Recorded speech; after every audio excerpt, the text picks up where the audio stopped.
किसी सरकारी दफ्तर में ऐसा पेशाब घर पहली बार बना था।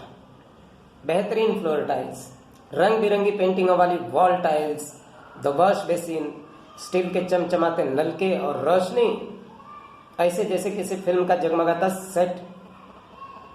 पेशाब का दबाव जब असहनीय हो चला तो साहब भी चल दिए पेशाब घर की तरफ। 3 दिन पहले बने इस पेशाब घर में 11वां दौरा था साहब का। साहब जो ठहरे, जितनी बार चाहे मूते और जितना जी चाहे मूते। आईएएस की परीक्षा तो साहब ने ऐसे ही सुखों के लिए दी थी, वरना गांव में अच्छी खासी जमींदारी थी, लेकिन जमींदारी की परंपरा अपने आर्थिक और सामाजिक संपन्नता के बावजूद ऐसे दिलकश पेशाब घर के बारे में सोच सकती थी, वो भी गांव में। एकदम पगला गए आप। सरकारी सेवा के एक लंबे सफर को तय करके यहां तक पहुंचे हैं साहब, और आज केंद्र सरकार में सचिव की पद पर है। सचिव की हैसियत जानते हैं आप? चले हैं साहब के पेशाब पर उंगली उठाने। पेशाब घर में 3 पॉट थे जो संगमरमर की 4 फुट लंबी और 2 फुट चौड़ी दीवारनुमा पट्टियों में विभाजित थे। बत्तख की परों से सफेद संगमरमर की दोनों पट्टियां तीनों पॉटों का स्वतंत्र अस्तित्व और व्यक्तित्व तो बनाती थी, ताक झांक करने वालों के खिलाफ पर्दे का भी काम करती थी।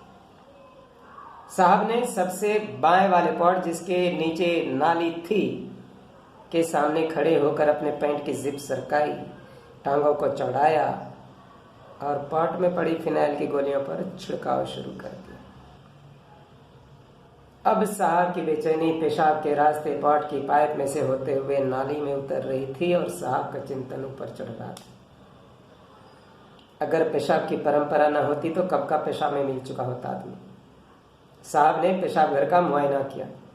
फारसी का एक शेर याद आ गया, घर फिरदौस बरवे जमीन अस्त, अमी अस्तो अमी अस्तो अमी अस्तो।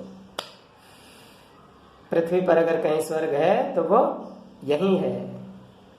क्या सफाई, क्या रोशनी, वो भी एक सरकारी दफ्तर में।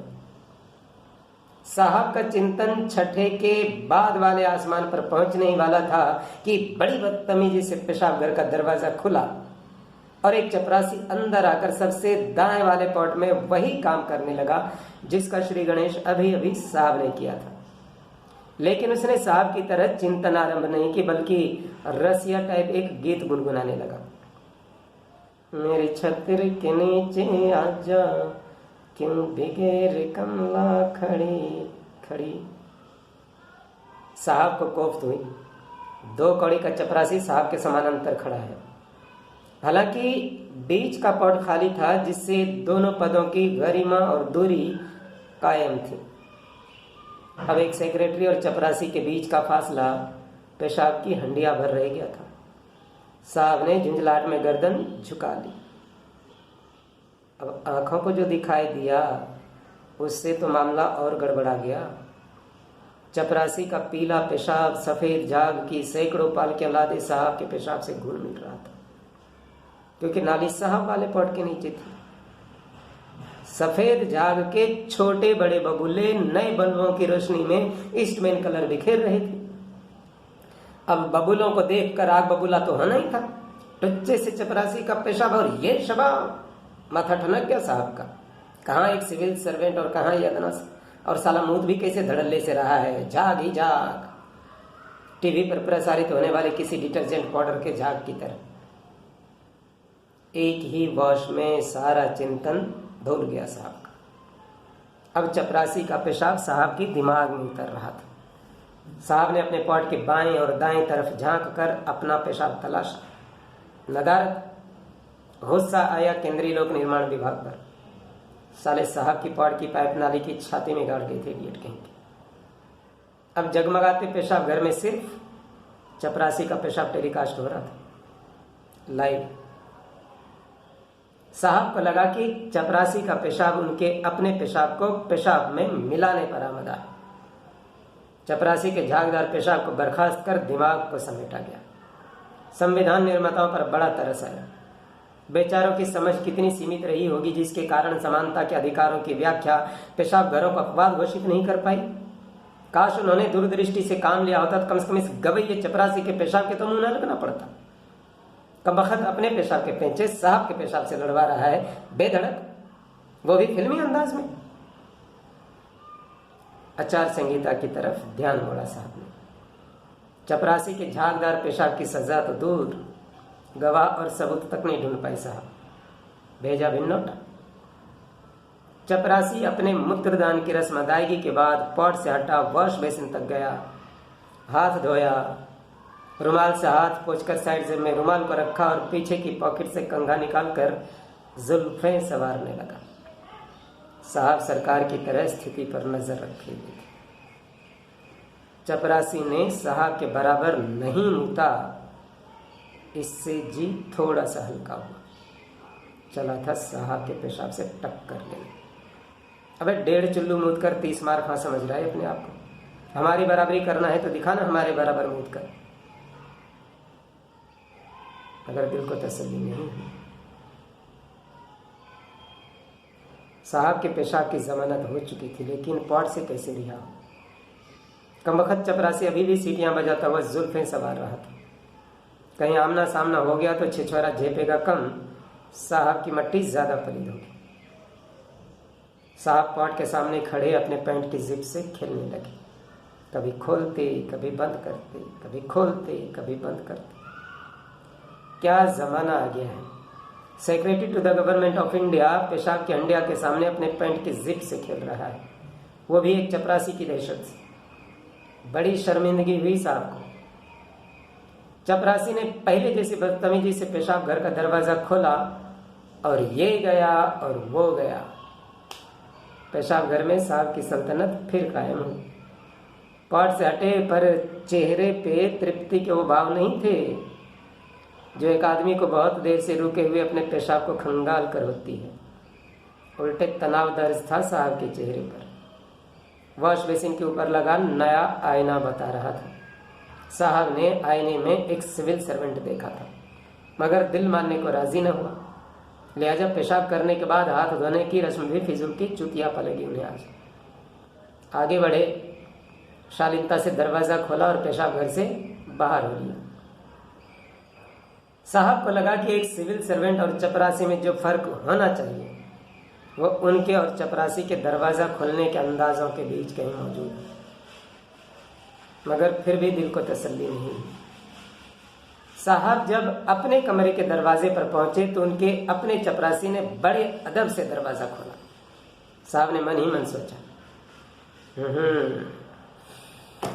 ये हुई न बात, इसे कहते हैं रुतबा।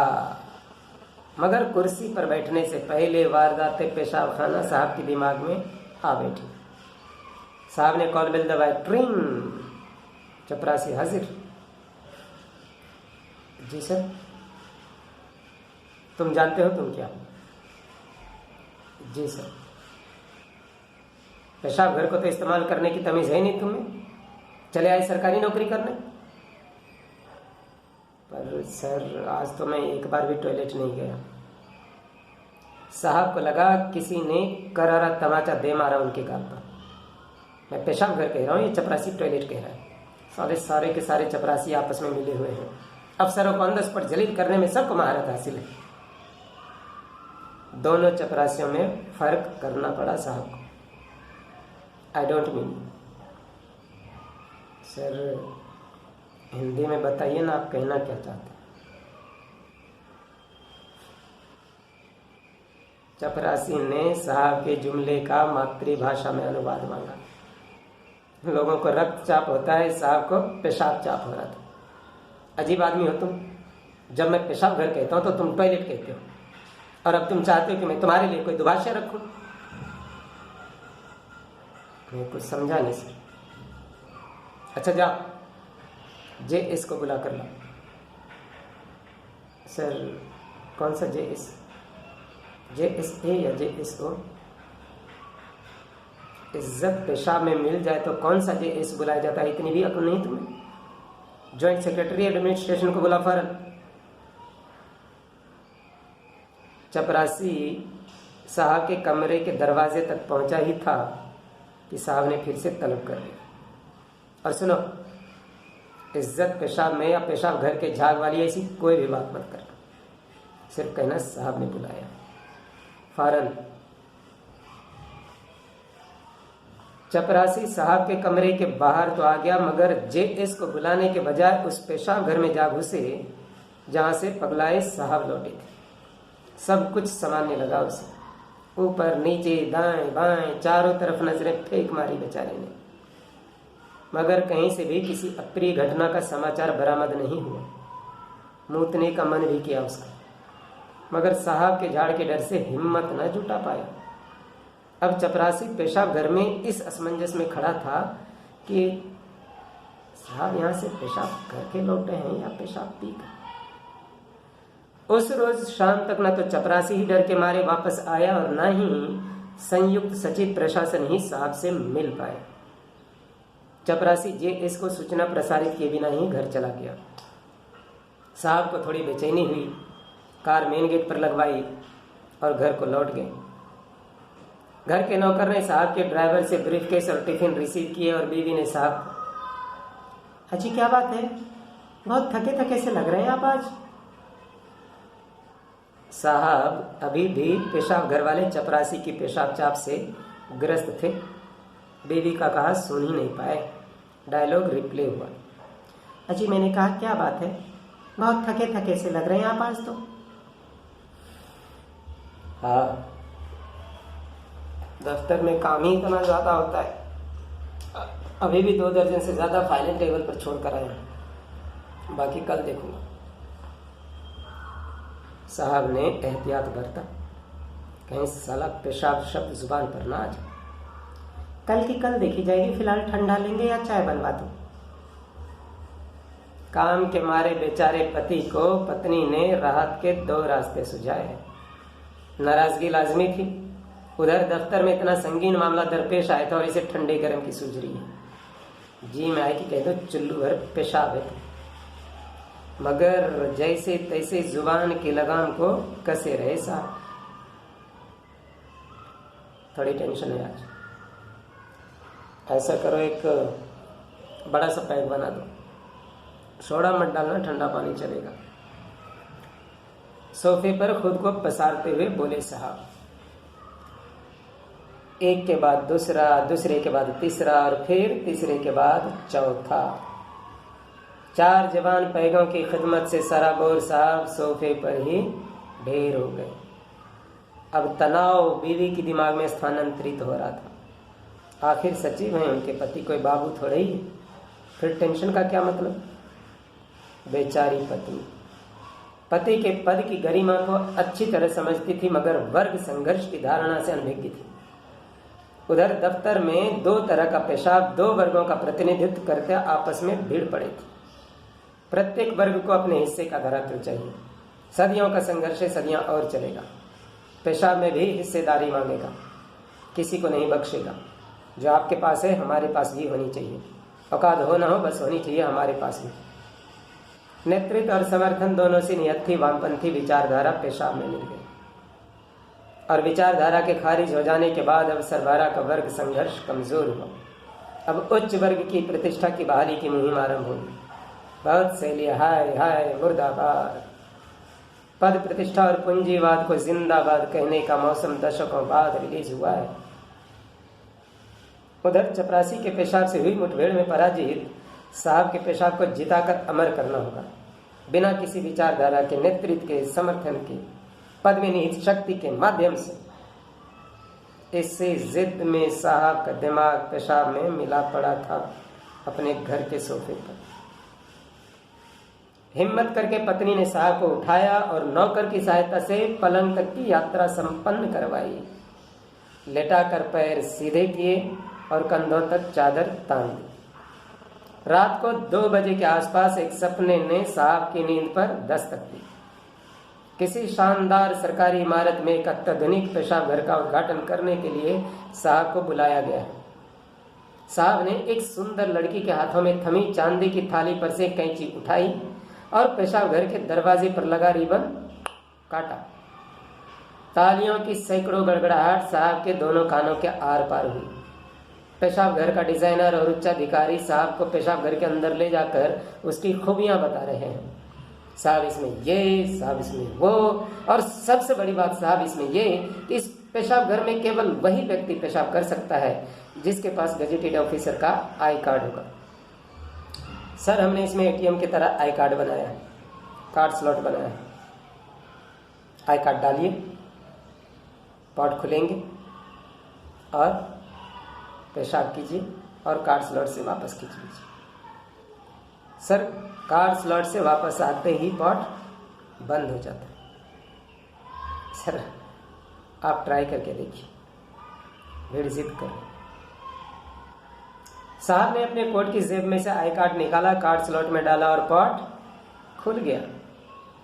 और सर अगर बुरा न माने तो क्यों न इसकी शुरुआत भी आप ही से की जाए, व्हाई नॉट।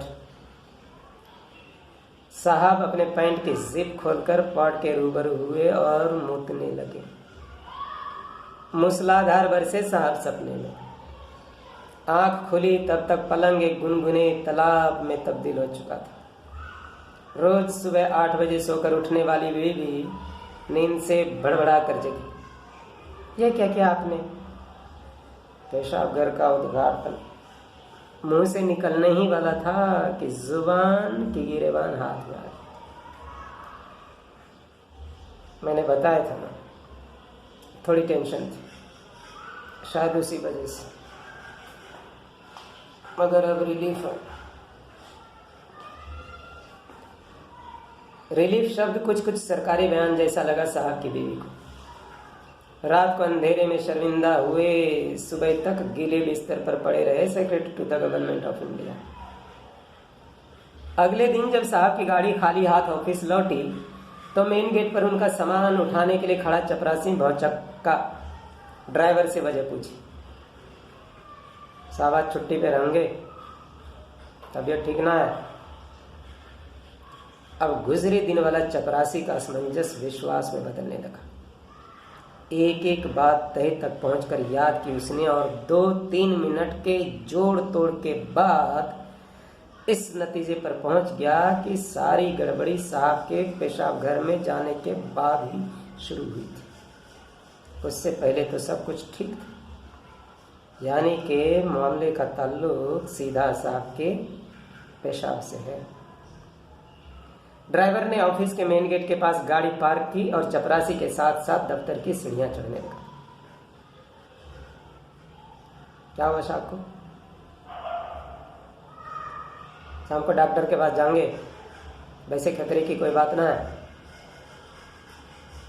ड्राइवर ने इस यकीन से बात कही मानो वो स्वयं चेकअप करके लौटा। अजीब चुतिया आदमी है साहब। कल शाम को पागलों जैसा बर्ताव कर रहे थे और ये कह रहे खतरे वाली कोई बात नहीं है। पेट्रोल बेचने और ओवरटाइम बनाने के अलावा इसका दफ्तर से कोई ताल्लुक ही नहीं है। ड्राइवर को नजरों में गिराता सीढ़ियां चढ़ रहा था चपरासी। ड्राइवर को हुक्म था कि साहब के ऑफिस न आने की सूचना संयुक्त सचिव प्रशासन यानी JSA को दे दी जाए। हालांकि ये एक औपचारिकता ही थी क्योंकि JS साहब के नीचे ही काम करता था। पहली मंजिल पर ही दोनों 2 हिस्सों में बट गए। ड्राइवर दाएं गलियारे में से होता हुआ JS के कमरे की तरफ बढ़ा और चपरासी बाएं कॉरिडोर में से होता हुआ साहब के कमरे की तरफ। साहब की अनुपस्थिति का लाभ उठाते हुए चपरासी कमरे में लगे सोफे पर बैठ गया। सोफे पर बैठते ही उसने अटकलों की एक पब्लिक लिमिटेड कंपनी स्थापित की और उसका पब्लिक इशू जारी करने के लिए दफ्तर में निकल पड़ा। साहब के पेशाब घर से लौटने के बाद का बिहेवियर रेट पार बिक रहा था, लोग खरीद रहे थे। पेशाब घर से लौटे, बर्ताव बदला, पेशाब करने की तमीज, इज्जत पेशाब में। सारे हादसे की एक दस्तावेजी डॉक्यूमेंट्री फिल्म साहब के चहेतों के हाथ में थी। कुछ लोग रोजमर्रा की तरह अपने कामों में व्यस्त थे। बुरा लगा साहब के चहेतों को। साहब बीमार हैं और दफ्तर का काम चल रहा है, किसी की आंखों में शर्म ही नहीं है। लिहाजा साहब की बीमारी को प्रसारित करने उनके करीबी भी निकल पड़े चपरासी के साथ। साहब की बीमारी स्वयं को लोगों से गुणा कर रही थी। 2 दूनी 4 दूनी 8 दूनी 16। भोजनावकाश तक सारे दफ्तर में साहब के पेशाब का पोछा लग चुका था। कुछ पेशाब न आने पर भी उस पेशाब घर का दौरा कर आए थे जहां से साहब की बीमारी की शुरुआत बताई जाती थी, क्योंकि पेशाब घर अब पेशाब घर नहीं रह गया था, एक दुर्घटना स्थल बन चुका था पेशाब घर, मौका ए वारदात।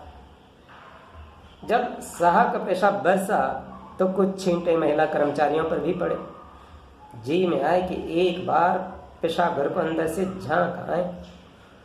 जनाना सोच, मर्दाना पेशाब घर। सबने अपने आड़े तिरछे पड़े साड़ी के पल्लू और दुपट्टे ठीक किए और पुरुष प्रधान समाज को कोसते हुए इस तमन्ना को दफन किया। कुछ महिला कर्मचारी तो साहब के कमरे में झांक कर ही श्रद्धांजलि जैसा सुख बटोर लाए। कुछ को लगा कि सच साहब की चपरासी की जेब में रखी है, इससे पहले कि वो सारा सच मर्दों के बीच खर्च कर दे, क्यों ना आपकी अदालत जैसा कोई कार्यक्रम आयोजित कर स्थिति का सही सही जायजा लिया जाए। अव्वल तो ढूंढे से चपरासी ही ना मिले, और मिले भी क्यों। अगला आज दफ्तर के हर सेक्शन में मेहमाने खुसूसी की हैसियत जो पा रहा था। प्रत्येक व्यक्ति की इच्छा थी कि बात सिर्फ साहब के चपरासी के ही मुंह से सुननी है। चश्मदीद गवाह जो ठहरा। महिलाओं की भी बारी आई। सुबह पार बिकने वाला शेयर अब केवल प्रीमियम देने वालों के लिए ही उपलब्ध था। बतौर प्रीमियम चपरासी के लिए उड़द के दाल के 2 बड़े, 1 कप गर्मा गर्म कॉफी महिलाओं के एक बड़े समूह ने मंगाए। चपरासी ने सबसे पहले एक बड़ा खाया और 2 घुट कॉफी से गले का सेक किया। दाएं पैर को उठाकर बाएं पर रखा और हाथ से इरशाद किया। 20 महिला कर्मचारियों के बीच लकड़ी की बनी एक हत्थे वाली टूटी कुर्सी पर बैठा चपरासी सीन नरेट कर रहा था। दूसरा बड़ा खा रहा था और कॉफी की चुस्कियां ले रहा था, मगर इस सब के बावजूद भी उसने मामले की गंभीरता पर कोई आंच नहीं आने दी। जनानियां सुन, मजाल जो किसी ने अपने सांस की आवाज भी बाहर आने दी। सबके चेहरे ऐसे बने हुए थे जैसे सामने चपरासी नहीं बैठा, साहब की मैयत रखी हुई, और दुख की मारी वे सब बेचारियां फिरने आई। शाम को घर जा रहा हूँ साहब के, अब जैसा भी हुआ कल आकर आप सबको बताता हूँ। कॉफी और बड़ों के खत्म हो जाने से चपरासी के विषय में दिलचस्पी खत्म हो चुकी थी। लिहाजा उठी हुई टांग जमीन पर रखी, चेहरे को चिंताग्रस्त बनाया और अपनी दोनों आंखों से 2-4 सुंदर महिला कर्मचारियों के चेहरे चूमे। वैसे सरकारी दफ्तर में सुंदरता की लिमिट होती है। 2-4 सुंदर चेहरे थे, गनीमत मान के माथे से लगा दें। अब चपरासी चूंकि एक नए सेक्शन में तलब कर लिया गया था, लिहाजा सभी महिलाओं को सामूहिक तलाक देता वो वहां से चल दिया। माइनर सा नर्वस ब्रेकडाउन है, nothing to be worried about. शाम को नर्सिंग होम के हेड ने साहब की बीवी और जेएस दोनों को एक ही बयान से तसल्ली डिलीवर की। ये मैं 2-3 टेस्ट लिख दे रहा हूँ, 2-4 दिन में जब भी फुर्सत हो करा लें, कोई जल्दी नहीं है। इंजेक्शन लगा ही दिया है और ये 2 गोलियां रात को सोते समय दे दीजिएगा, बाकी सब ठीक है। और हाँ, यूरिन कल ही टेस्ट करवा लीजिएगा, अभी नहीं आराम कर लेते। अगले दिन जब साहब नर्सिंग होम के बाहर आए तो दरवाजे और सड़क पर चहेतों की भीड़। एक बेचारा रिक्शे वाला मैं सवारी के भीड़ में फंस गया। सवारी ने रिक्शे वाले से पूछा, क्या हुआ है यहाँ? कोई बड़ा आदमी मर गया लगता है बाबूजी। रिक्शे वाले की अपनी समझ भीड़ को 2 ही प्रकार से परिभाषित कर सकती थी, जुलूस या जनाजा। अब भीड़ चूंकि नर्सिंग होम के बाहर थी तो जाहिर है कि जनाजे की उम्मीद ज्यादा रही होगी। साहब के करीबियों ने साहब को बुके दिए। एक पढ़े लिखे क्लर्क ने साहब के हाथों में 2 रुपए वाला गेट वेल सून का कार्ड दिया। साहब ने इस क्लर्क से हाथ मिलाया। एक सेक्रेटरी ने बाबू से हाथ मिलाया। उस क्लर्क ने उसी क्षण अपने जीवन को धन्य घोषित कर दिया। कारों, टू व्हीलरों, साइकिलों के एक लंबे जुलूस का नेतृत्व करते और nothing to be worried about का परचम लहराते साहब घर पहुंचे। नरसिंह उनके हेड ने साहब के नसों पर से चपरासी के पेशाब का दबाव कम कर दिया था। माइनर सा नर्वस ब्रेकडाउन। घर पहुंचकर साहब ने अपने कर्मियों का धन्यवाद किया। जेस के साथ आधा घंटा अकेले में बात की, उनके साथ एक कप चाय पी और उन्हें कुछ निर्देश दिए। और रात को 10 बजे के आसपास डॉक्टर द्वारा दी गई 2 गोलियां खाकर सो गई साहब। और 3 दिन बाद उस पेशाब घर के दरवाजे पर, जिसमें साहब और चपरासी के पेशाब की मुठभेड़ हुई थी, एक्रिलिक की काली पट्टी पर बने अंग्रेजी के ये शब्द चिपके दिखे गए, फॉर गजेटेड ऑफिसर्स ऑनली। साहब के पेशाब को विजेता घोषित करने की सरकारी भाषा थी।